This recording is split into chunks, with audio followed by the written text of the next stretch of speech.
How to Draw Cartoons with John-Marc. Welcome to today's lesson on teaching you how to sketch better.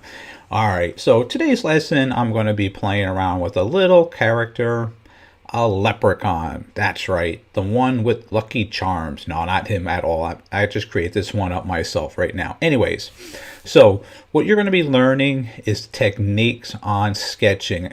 Now, what I just did here is I might have had a model sheet that I worked off of, or sometimes I might just use my imagination and just play around with, or I'll have several drawings, and this could be like the second, third, or the 50th version of a character or an illustration I'm working on. There's no rhyme or reason why this has to always be the first one that I sketch. Actually, this was actually like the third one. I was just warming up and trying to figure out what to do. So in this case, I felt comfortable with this one when I was working on it. So this is why I am sharing my third version, not my first. But yes, this was working off of my creativity and what I had in my mind, what a little leprechaun might look like. All right, so as you can see, as I am sketching, and the purpose of the very beginning conversation and the thought was you may not have any references to work off. So you're going to have to play around with your imagination, your creativity. That's what sketching is all about. You really don't know how, like the little nose is. I just angled it a little bit more because of the smirk I'm going to get. I'm used circular eyes. Well, maybe I could use more bolder eyes or more realistic eyes. Well, I just chose simpler ones right now. It's not right or wrong. But when sketching, not only knowing that this is just a quick thumbnail or a quick idea, it's not the finished yet. It possibly could be the one that you would turn into a final illustration or a product or a storyboard or a character, whatever you're working on. And again, when you're doing animation, when you're sketching, this is how you get the best style of animation, traditional animation, I say, for 2D, not the 3D. And when you're doing storyboards, they're even sketchier than this. They're just trying to get their point across so that when you're representing your company, or if you're doing whatever you're working on, that you can quickly come out with some visualization that your thoughts are coming out. So storyboards are sometimes really quick, and then they go tighter, of course, and then you have the layout and so forth. There's more to go in that, but not to lose track of the little leprechaun here. All that I'm really sharing is how I am sketching. As you can see here, I have like a light, and then I'll come back a little heavier. I laid in shapes where blocked in like the little clover is on the top of his hat, is just like ovals, and then I'll come back and I'll just turn them more into a shape of a clover.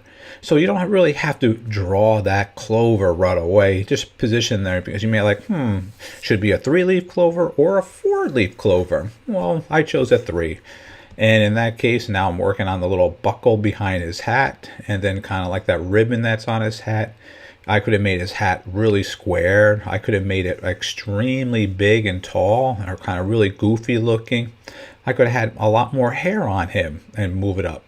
So when sketching, these are the things that you're thinking of. So if it's not the complete version that you like this one, for instance, I can say, okay, keep it to the side and redraw it really quickly and change maybe the shape of the head, maybe the shape of the hat, or even the little pot where the gold is where he's sitting in. So by sketching, you're not locked into a final illustration. You can quickly change that on with another illustration quickly. So you're not spending hours on it. It's like, oh, I did so much drawing on this, I can't change it because I spent so much time on it. As fast as you're seeing I'm doing it right now, that's how fast I could do multiples. So right now we're looking at almost almost 4 minutes right now or so that I've been drawing this illustration. But I'm going slower now because I'm trying to find out some more detail and more visualization on the illustrations. So like I'm putting more coins in the back, I'm shading them, giving them 3-dimensional feel to it. I could have had some coins on the bottom falling out. I didn't do that. Add a rainbow or more clovers on and around the bottom of the pot. Any of these things you can easily do with another sketch. So when you're showing some illustrations, like if you're doing a children's book, you might have to sketch multiple samples out just to show your client the concept that you're coming out with. So sketching is something I want you to really warm up to and feel comfortable with. And the better the sketching you do, the more practice you get. So sketch minimum 30 plus minutes a day and you'll get better, whatever you can pick up on. As you can see here, I just threw some background in there, some little bushes and shrubs, and just gave the lines in there to give some dimension. Very simple. This is no final piece of illustration. It's just a sketch. I'm putting something in that little dimensional, add another layer of them in the back. I think that looks pretty good. I think we're ready to finish this one. All right, well, thanks for watching this video and have a great day. Our website, jmg-studio.biz. If you like this lesson, you'll find others like this on our site. We even have a store that has our drawing books and many other goodies. Thanks for the support.